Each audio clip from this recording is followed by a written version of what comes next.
ஏற்பாடு அழைத்திருந்தால் நம்ம அம்மாவுக்கு ஒரு வணக்கத்தை நன்றிங்கிறத தெரிந்து கொள்வோம். நிறைய பேச்சு இருக்குது பறந்து போவாங்க சொல்றதுக்கு இந்த வீட்டு ஏற்பாடு செய்து கொடுத்த மேற்கொள்ளிய அகில பாரத சொல்லணும் ஒரே ஒரு விஷயம் சொல்லிக்கிறேன். அகில பாரத நுகர்வோர் விழிப்புணர்வு இயக்கம்னு ஒரு இயக்கம். நுகர்வோர்னா சாமானா வாங்கணும்னு அர்த்தம். அதுக்கு சாமான் வாங்குறோம் இல்லையா, அவங்கதான் நுகர்வோர். பொருள் வாங்குறோம் இல்லையா, காசு கொடுத்து பொருள் வாங்குறோம், காசு கொடுத்து பொருள் வாங்கிட்டு நமக்கு வேண்டியெல்லாம் சொல்லிக்கிறோம் இல்லையா, அந்த மாதிரி போயிட்டு நம்ம நுகர்வோர்னு அர்த்தம். இதுக்கான ஒரு இந்தியா முழுக்க இந்த அமைப்பு இருக்கு. 250 கிளைகளுக்கு மேலே இருக்கிறது. அது இந்த திருவண்ணாமலை கிளையினுடைய பொறுப்பாளராக இருக்கக்கூடிய ஸ்ரீனிவாசன் அவர்கள்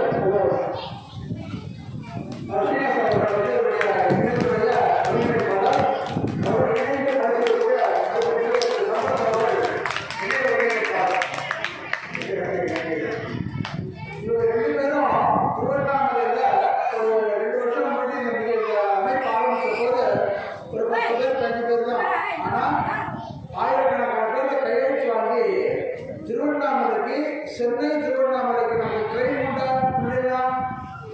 18 வருஷமா கிடையாது. பஸ்ஸில் தான் போகணும். 200 ரூபா 299 ரூபா செலவுப்பட்டு போகணும். இப்போ வந்து தினசரி ரயில் போகுது. திருவண்ணாமலையிலேருந்து சென்னை வரைக்கும் ரயில் போகுது. அது வந்து இந்த அமைப்புடைய ஏற்பாடு. இவ்வளோ லட்சக்கணக்கான கையெழுத்துக்கள் வாங்கி பண்ணதுனால இந்த ரயில் விட்டுருக்காங்க அரசாங்கத்திலிருந்து. 50 ரூபா தான் டிக்கெட்டு. எவ்வளோ ரூபா? எங்கே போகிறதுக்கு? சென்னைக்கு போகிறதுக்கு கோபுரமானதால 50 ரூபா ரயில் போகுது. மிகப்பெரிய ஒரு சாதனை சாதிச்சிருக்காங்க. 7 ரயில் நிலையம் இருக்கிறது. 7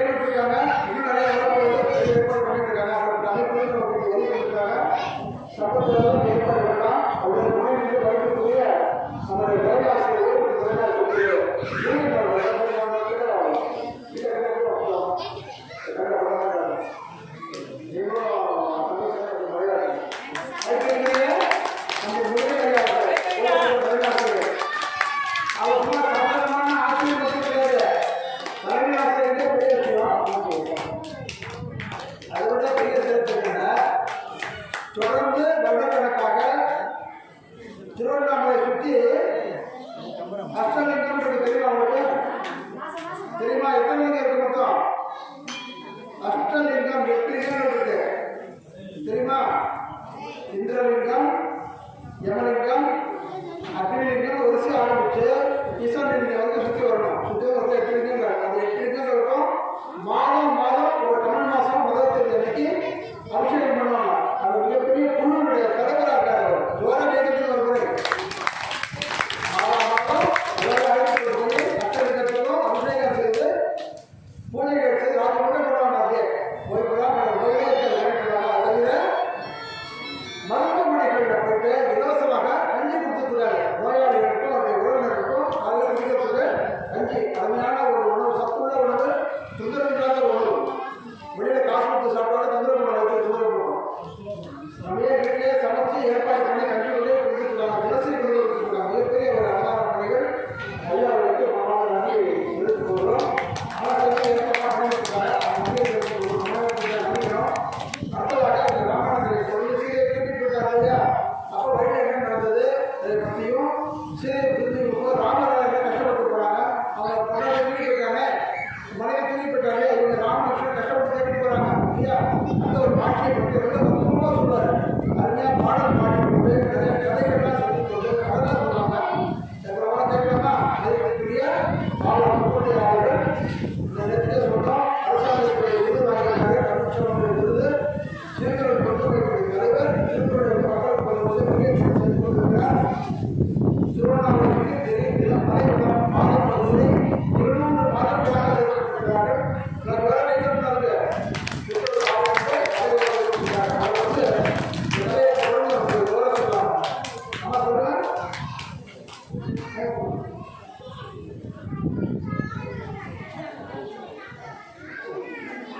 அவர் முக்கிய செய்தி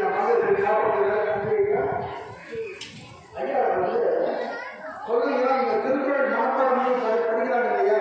பள்ளியில் படிக்கிறது 10 பாட்டு படிப்பாங்க, 20 பாட்டு படிக்கிறாங்க, 20 சொல்லி படிப்பாங்க. ஆனால் வந்து இன்னும் தொடர்ந்து படித்தோம்னா 1330 குரலையும் படிச்சிடலாம். குழந்தைங்க சொல்லுவாங்க, கொஞ்சம் கொஞ்சமாக சொல்லிவிடுங்க. ஆன்லைனே வந்துச்சு. வீட்டுக்கு போய் அலைய வேண்டாம். முதல் ஃபோனில் கூப்பிட்டு ஐயா நம்பர் 11 ஐயா பேசுனீங்கன்னா அவர் பாடல்கள் அனுப்பிடுறார். குழந்தைங்க அனுப்பிடுறாரு. வீட்டுக்கு இந்த திருக்குறள் சொல்லி அவர் அனுப்பிக்கலாம், திருத்தம் செய்யலாம். அப்பப்போ நேரம் கிடைக்கும் ஒரு கிராமத்துக்கு வந்து கூட சொல்லியிருப்பார்.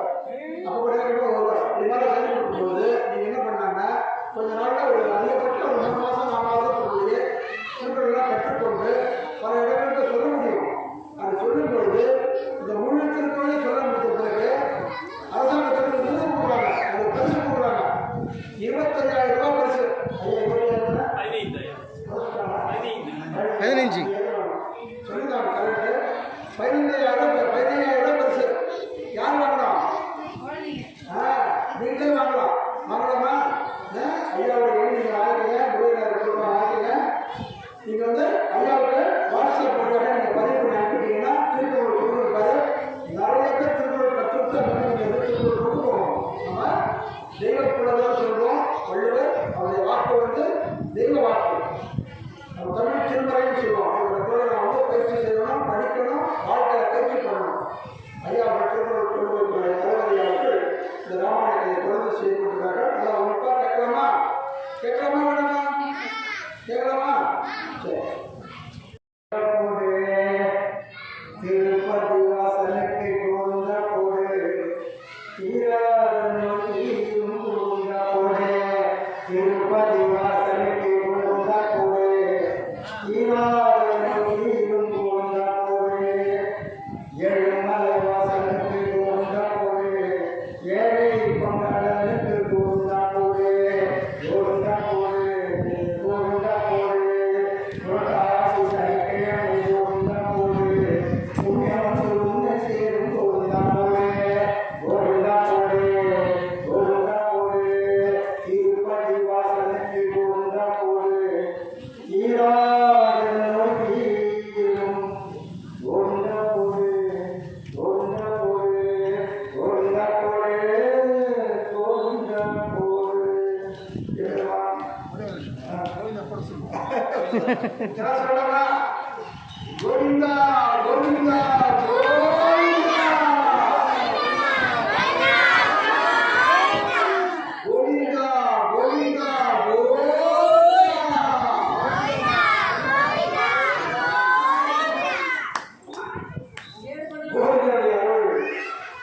நாம் அனைவரும் கிட்டும்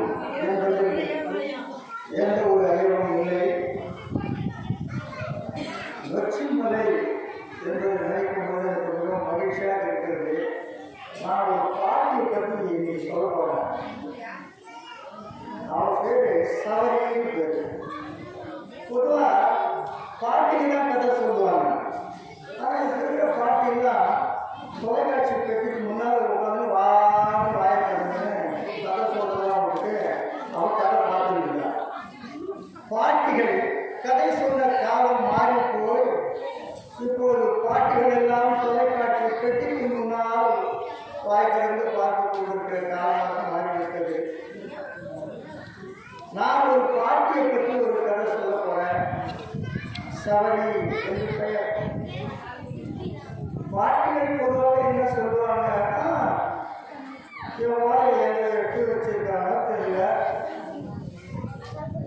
இன்னும் எனக்கு காலம் வந்து முடியல, இந்த மருமக பொண்ணு கட்டியும் இந்த உறவாத பொண்ணை கட்டியும் இந்த காரப்பாசம் கட்டியும் பாடம் வந்து இன்னும் தெரியல போகிறது, இவன் ஓரை எங்கேயோ ஒழிச்சு வச்சுட்டான்னு சொல்லுவாங்க ஒரு பாட்டி.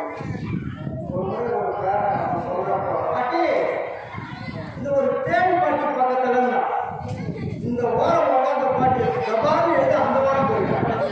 ஏன் பாட்டி ஓரையை ஒழிச்சு வச்சுக்கணும்னு சொன்னேன், போராட எப்படின்னு சொன்னா அப்படி ஓடி உட்காந்து ஆக சொல்லுவாள் பாட்டி. அவளும் நாம் இறந்து போய்விட வேண்டும் என்று மனசாக சொல்வது கிடையாது, என்ன உட்பட. ஏன்னா உயிர் மேல் வாழும் இந்த மனிதர்களுக்கு ஆசை, அதுதான் பொதுவான இயற்கை நியதி. ஆனால் இங்க ஒரு பாட்டி இருக்கா, அவள் உயிர் மேல் ஆசை இல்லாத பாட்டி. அவளுக்கு சவரியின் பேரு. அவள் வேணும் குலத்தை சார்ந்தவள், வேட்டையாடுவான். வேணும் குலத்தை சார்ந்தவள் என்னவோ தெரியல. இந்த ராமனுக்கும் இந்த வேணும் குலத்துக்கும் என்னவோ நெருக்கமான தொடர்பு இருக்கிறது. இதுக்கு முன்னாடி புகழ்ந்து ஒரு வேடன் ஐயா சொன்னாங்க, அவன் வேடம் இருக்கணும் வேடன், அதே குலம் தான் அவன் படகு போட்டுறான், இவ்வளோ வேடைச்சு அதே குலத்தை சார்ந்தவங்க தான் இந்த சொல்ல இந்த சவரியம். அந்த புகனை பார்த்து ராமன் சொன்னான், யாரு இவன் ராஜா, இப்போ விட்டு கொண்டான் காட்டுகிறது, ராமன் ராஜா தானே, இவன் ராஜா ராமன். இன்னும் சொன்னாங்க ராஜா ராமன் அரசன் ராமன். அவன் இந்த சாதாரண வேடு கொடுத்து புகழை பார்த்து சொன்னான், என் உயிரணையாய் என் உயிரணையாய் நீ புகழே. யாரா சொல்றது? ராமன் புகழ் என் உயிர் மாண்டவன். யார சொல்லுவா? இவன் என் மனைவி, இவன் உயிர் மாதிரின்னு சொல்லுவான். அவன் சொல்லுவா, இவர் என் கணவன், இவன் உயிர் போகணும்னு சொல்லுவான். உண்மையிலே உயிர் எடுத்துன்னு தான் இருப்பான். இருந்தாலும் ஒரு ஆள் போய் என் உயிர் போகல, ஏன் உயிர் போகல, இவன் சொல்லுவான் சொல்லுவான். பொதுவாக கணவன் மனைவி யாரும் என் உயிர் போகணும்னு சொல்லுவாங்க, நண்பர்கள் என் உயிர் போகணும்னு சொல்லுவாங்க. ஆனால் ஏதோ ஒரு புகழ் வேடன், இவன் அரசன், உணவு வயத்திலிருந்து அவளை தாண்டி இருக்கிற அந்த புகழை பார்த்து என் உயிர் என் உயிர் போன்றவனேன்னு சொன்னான்.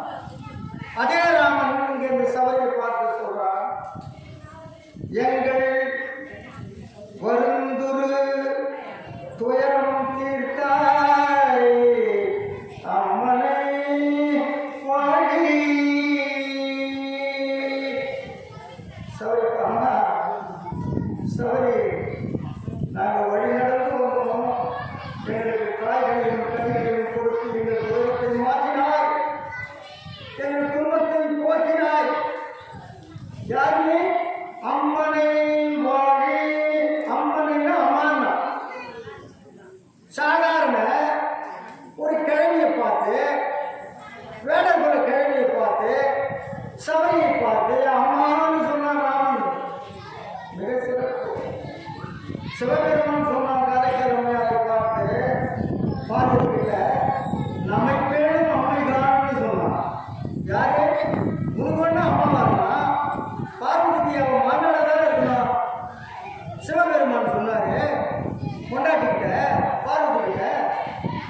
நம்மைக்கா என்றான் சிவபெருமான். நம்மளை காப்பாற்றுறதுன்னு சொன்னான். உனக்கு அம்மா எனக்கு அம்மா அவனுக்கு பெற்ற உனக்கும் தாய் எனக்கும் தாய் என்று சிவபெருமான் பார்வையை பார்த்து தாரைக்காரே நம் தாயை சொன்னான். திருஞான சம்பந்தர் பல்லக்கில் வர்றாரு. 16 வயசு 2 வயசுக்கு மேலே திருநாவுக்கரசர் பல்லக்கு தூக்கிட்டு வர்றாரு. சின்ன குழந்தை சம்பந்தர் வயசான ஆள் திருநாவுக்கரசர். அந்த ஊருக்கு வந்தவங்க அப்பர் எங்குற்றார்னு கேட்டான். அப்பர் எங்குற்றார்னு கேட்டவுடனே இதோ எங்குற்றேன்னு சொன்னான். அங்கே இருக்கிறேன். ஆக திருஞான சம்பந்தர் அப்பரை பார்த்து திருநாவுக்கரசரை பார்த்து அப்பான்னு அப்பான்னு ஆக தாயே தந்தையே சிவபெருமானே தாயே தாயே என்றார். ராமராம் சவரி பாட்டியை பார்த்து என் தாயே என்று சொன்னார். யார் சவரி? யார் சவரி? அவன் இறைவி மலைக்கு பக்கத்திலிருந்து ராமன் எப்போது வருவான், ராமன் எப்போது வருவான், ராமன் எப்போது வருவான் என்று திசையில் பார்த்து கொண்டிருந்தது. லட்சுமணன் என்ற முருகையன், லட்சுமணன் என்ற ராமமூர்த்தி, லட்சுமணன் என்ற கோரத்தம்பி இவர்களாக இந்த கம்பராமனை நிகழும் இந்த லட்சுமணன் நிகழும் லட்சுமணன் நிகழும் என்று எதிர்பார்த்து கொண்டிருந்ததைப் போல இறைமலைக்கு பக்கத்தில் இருந்த பாட்டியை கேள்வி ராமன் எப்போது வருவான், ராமன் எப்போது வருவான்னு பார்த்துட்டு இருந்தார். அவர் பார்த்துட்டு ஒரு நாள் சிவபெருமான் பிரம்மா இந்திரன் 3 பேரும் இந்த சபரி வீட்டுக்கு வந்தாங்க. நாம தான் சாமி தேடி ஓடுவோம். ஆனால் இந்த 3 சாமிகளும் சிவசாமி, பிரம்மசாமி, இந்திரசாமி, இந்த 3 சாமிகளும் சேர்ந்து ஒரு நாள் சபரி வீட்டுக்கு வந்தார். என்னப்பா என்ன திடீர்னு வந்துட்டீங்க அப்போ சொன்னாங்க. அம்மா பாட்டி சபரி விரைவில் உன் வீட்டுக்கு ராமபிரான் வருவான்னு சொன்னாங்க. அவருக்கு ஏகப்பட்ட மகிழ்ச்சி. இதை நான் ஏன் சொல்றேன்னா, அவன் என்ன பண்ண எப்பொழுதும் தன் வாயில் ராமா ராமா ராமான்னு சொல்றாரு. ராமா ராமா ராமான்னு.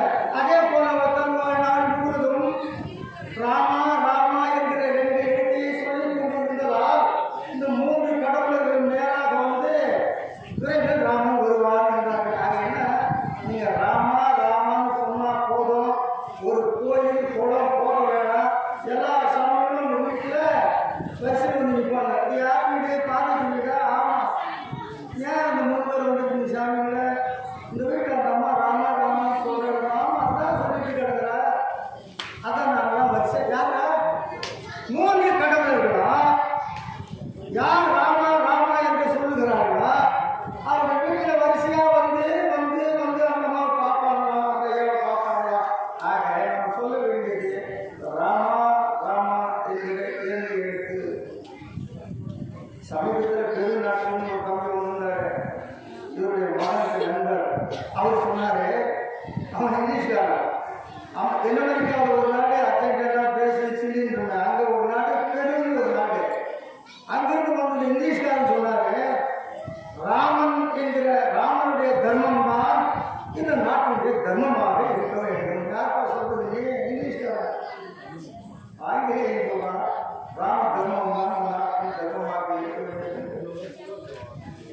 ஒரு பாட்டு சொன்னா போதும். இந்த சபை நேரம் இருந்தாலும் இந்த சபை என்ன பண்ணா, எப்போ வருவான்னு ராமன் வந்து தான் வருவாங்க. ஏகப்பட்ட மகிழ்ச்சி. இருந்தவன் எங்களை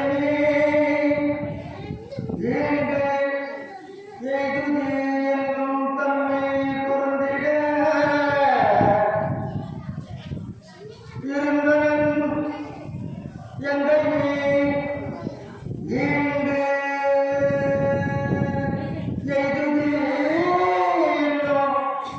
தன்மை பொருந்திட இன்றுதான்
ராமன் சொன்னா வந்து சேருவான்.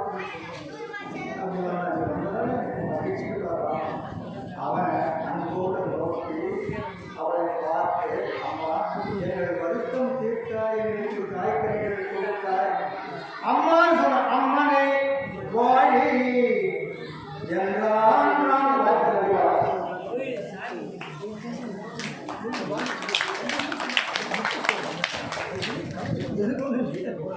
சரி சரி ஒரு முக்கியமான சம்பவம் சொல்லுவா. சரி சரி இது ஒரு சபரி அப்படி பார்க்கணும். சுப்ரீமும் வாழ்க அண்ணன் தம்பியா. பொதுவாகவே அண்ணன் தம்பினா என்ன சண்டைனா 5 வயசு வரைக்கும் அண்ணன் தம்பி, 10 வயசு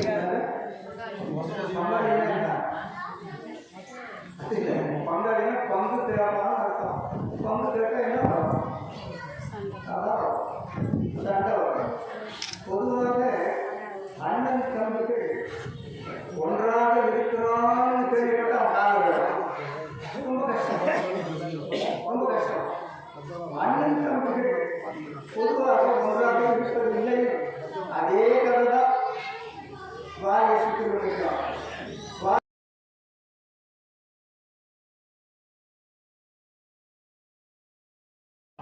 பெண்கள் பாருங்க, பொதுவாக ஆண்களை விட பெண்கள் மகா புத்திசாலிகள். ஆனால் எல்லாமே ஒத்துக்கிறது. வாரியார் சொல்லுவாரு, பெண்கள் மூளை நிழல் இருக்கிற மூளை அது ரொம்ப கூர்மையாக இருக்கணும். அவன் எதிர்காலம் எப்பவுமே நிழல் அவன் அதிகமாக. பொதுவாக பெண்கள் ஆண்களுடைய புத்தி கூர்மை உடையவர்கள் நாம் ஒப்புக்கொள்ள வேண்டும். ஆனால் எந்த ஆணும் ஒப்புக்கொள்வதற்கு தயக்கப்படுகிறான். அதான் உண்மை, அதான் உண்மை. இவர் சொன்ன உண்மை தெரியல. தம்பி சண்டை போனாங்க, தவக்கா வந்தேன்னு ஓடி வரா. நீ யாரு தாரு என்னம்மா இல்லா நீங்க வாட சண்டை இந்த பொண்ணை ஊழலா யாரும் ராமன் நீ உயிரை வந்துடுறாங்க போவாங்க.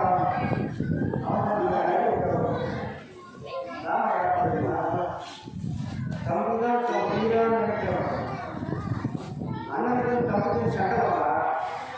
அவன் அண்ணன் சேர்த்து வைக்க பாப்பானே தவிர ஒருத்தவங்களை சேர்த்துன்னு சாவடிக்க வரமாட்டாங்க சொன்னான். ஆனால் வாரி செஞ்சது நினைச்சது தப்பு. அந்த பொண்ணை தார சொன்னதுதான் சரி.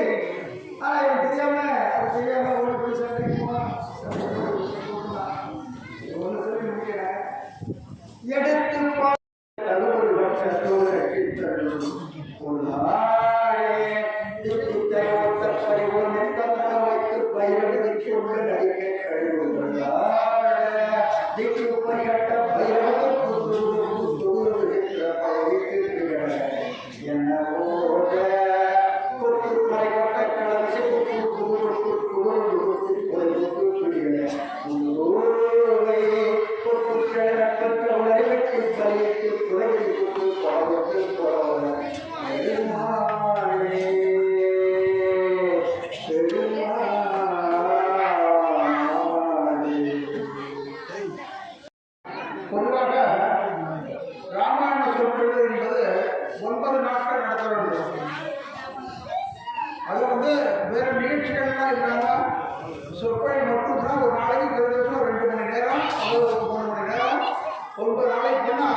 சொல்றாங்க கேளுங்க. மாணவர்கள் தான் வாய்ப்பு. ஒன்றாவது வந்து இந்த மாணவர்களுக்கு வாய்ப்பு என்னன்னா நம்முடைய கல்வியிலே இருக்கக்கூடிய இலக்கியங்கள் நல்ல நெறிகளை காட்டக்கூடிய தெய்வ நம்பிக்கை அளிக்கக்கூடிய நம்முடைய வாழ்க்கை அறத்தை வாழ்க்கைன்னு சொல்றோம். அந்த வாழ்க்கையை சொல்லக்கூடிய இலக்கியங்கள் நிறைய இருக்கு. திருக்குறள் தெரிஞ்சன ஔவையாருடைய பாடல்கள் இருக்கு, தகவல் இருக்கு, திருப்புகழ் இருக்கு, திருப்பாவை, திருவம்பாவை, அதற்கு 4000 திவ்ய பிரபந்தம் இருக்கிறது, கம்பராமாயணம் இருக்கு. இவர் நிறைய இலக்கியங்கள் இருக்கின்றன. இந்த இலக்கியங்கள்ல ஏதாவது ஒன்று ரெண்டு நீங்க படிச்சுட்டு வரலாம். சிவபுராணம் தெரியுமா? அதேப்பா யாராவது தெரியுங்க? சிவபுராணம் சும்மா கொஞ்சம் சொன்னா போறோம், ரொம்ப பொண்ணு போற நேரம் இருக்காது. ஒரு 20 சொல்லலாம். அது மாதிரி உங்களுக்கு போட்டிகள் இருக்கு. ஒரு அடுத்த மாசம் ஆகஸ்ட் மாசம் 15ஆம் தேதிக்கு பிறகு சுதந்திரத்துக்கு பிறகு ஒரு நாட்கள் இருக்கும். நான் தெரிஞ்ச ஐயா மறுபடியும் சொல்லுவாங்க, நம்மளுடைய ராமதேவரை சொல்லிட்டு அவர் பாபா ஐயா சொல்லுவாங்க. அந்த தேதியில இங்க நடக்கும் போட்டிகள் நீங்க அன்னைக்கு படிச்சுட்டு வரலாம். இப்ப இருந்து நீங்க தயார் பண்ணிக்கீங்க. அகவல், திருக்குறள், திருப்பாவை, திருவம்பாவை, 4000 திவ்ய பிரபந்தம், பக்தி பாடல்கள், நிறைய பாடல்கள் எல்லாமே தமிழ்ல இருக்கணும். மொழியா தமிழ்ல இருக்கணும். ஷேர் பண்ணலாமா? செய்யும் போது அவனுக்கு பரிசுகள் உண்டு, சிறப்பு செய்வது அவனுக்காக உண்டு. பண்ணி போகலாம். இப்போ வந்து நிகழ்ச்சி வந்து என்னன்னா, இந்த பாலத்தை இந்த ராமனுடைய பாலம், இந்த பாலத்துக்கு அபிஷேகம் பண்ண போகலாம்.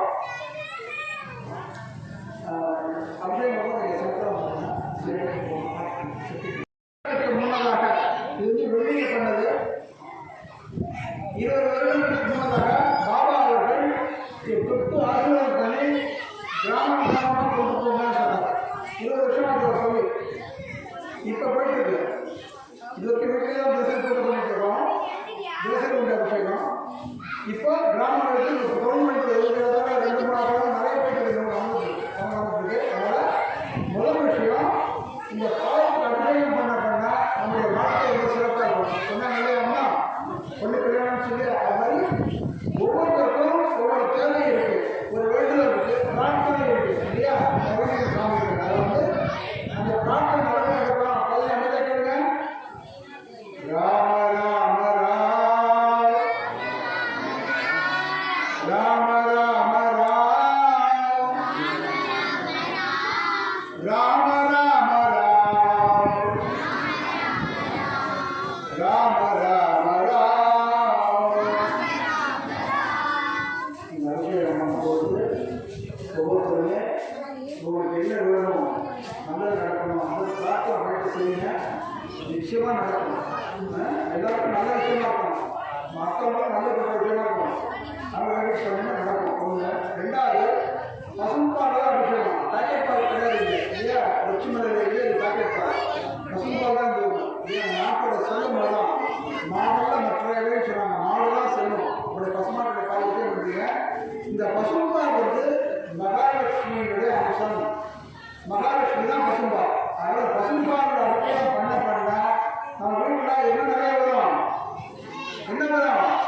செல்வங்கள் பெருகும், வீடு மனை பெருகும், நிலநட்டுகள்லாம் பெருகும், தங்க நகைகள் பெருகும், சந்தோஷம் பெருகும், ஆனந்தமாக வீடு. புரியுதா? அதனால முதல்ல பொதுவான பிரார்த்தனை என்ன வேணும் வேண்டி சொல்லணும். இன்னொன்று, நீங்க வேண்டிக்காமலே கிடைக்கக்கூடியது செல்வ வளம் கிடைக்கும். அதனால நீங்க எப்படி வருஷம் உட்காந்து காலை எதிர்க்கிறாங்க சொல்லுவாங்க. அந்த முறைப்படி வந்து கொஞ்சமாக விஷயம் மட்டும் இந்த பாடங்களை வந்து தொட்டு கும்பிடணும். புரியுதா? சும்மா போடுறது கிடையாது. சாமி கிட்ட தொட்டு கும்பிட்டு அப்பா நான் நல்லா படிக்கணும், நிறைய மார்க் வாங்கணும். கேட்குறீங்களா? கேட்குறீங்களா? அதாவது நல்லதாக பள்ளியில் இல்லையா? பெரியவங்கள்லாம் நமக்கு என்ன தேவையோ சொல்லலாம். நம்ம வீட்டில் இருந்து என்ன சொல்லி கேட்கலாம். நம்ம நேரம் குறைவாக இருக்கு. அதனால் அபிஷேகம் ஆரம்பப்படுகிறது. இப்போ சில பாடலாம் பாடிட்டு இருக்கோம், கேட்டுருக்கேன். அபிஷேகம் பண்ணணும்.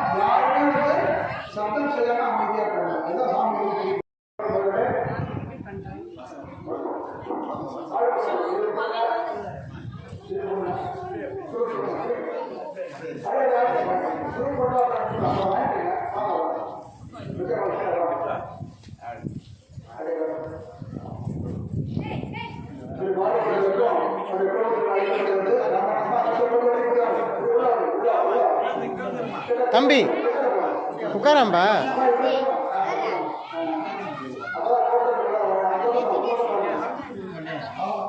இங்க பாருப்பா தம்பி. சூப்பர் சூப்பர் சூப்பர், அருமை, மிகவும் அருமை. ஓகே,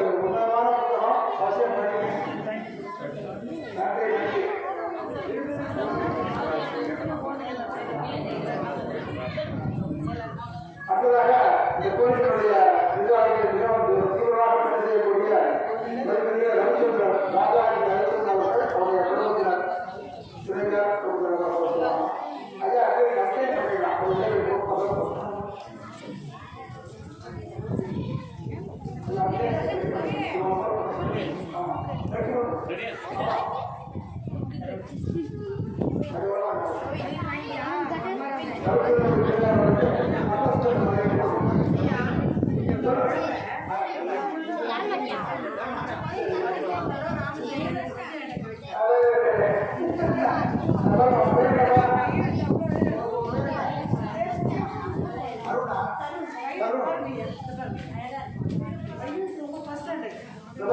இந்த குழந்தை வந்து ராமாயணம் நேற்று சொன்னது இன்னைக்கு ராமலிங்கம் சொல்லணும்னு சொல்லுவாங்க. இது அருமையா இருக்காரு. ஒன்னாவது படிக்கிறாங்க பையன் தருண் ஸ்ரீராமன் இருக்கு. அறுபது போய் கொடுக்குறாரு. இதெல்லாம் தோழா கிடைச்சிருக்காங்க. ஸ்ரீராமன்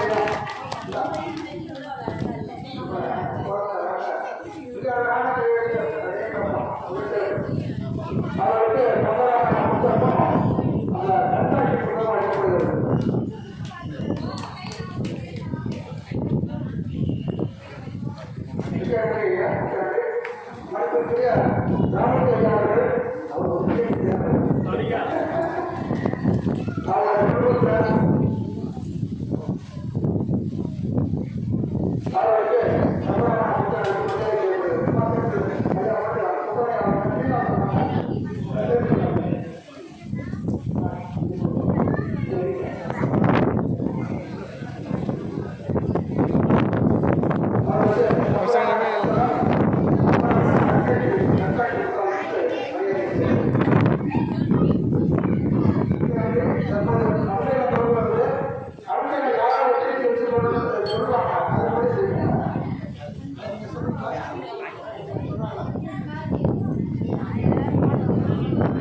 தம்பி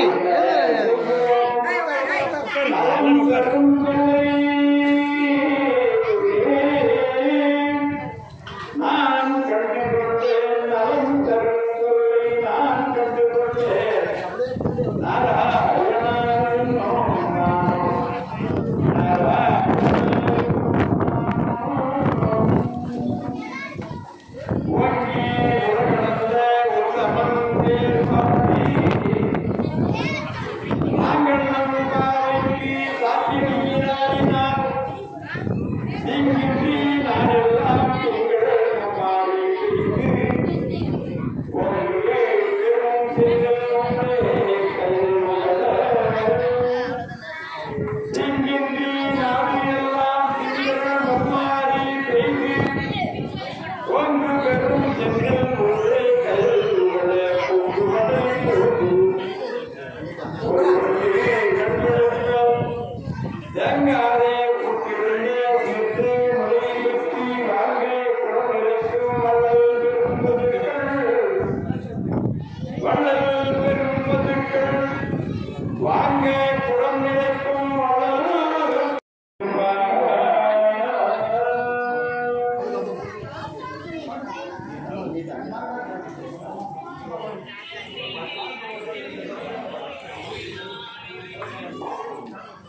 தம்பி முன்னாடி வாராப்பா. உட்காந்து கூட எல்லாரும் உட்காரணும். அப்படியே ஓரமாக ஒரே வரிசையாக வாங்க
இறைவனுக்கு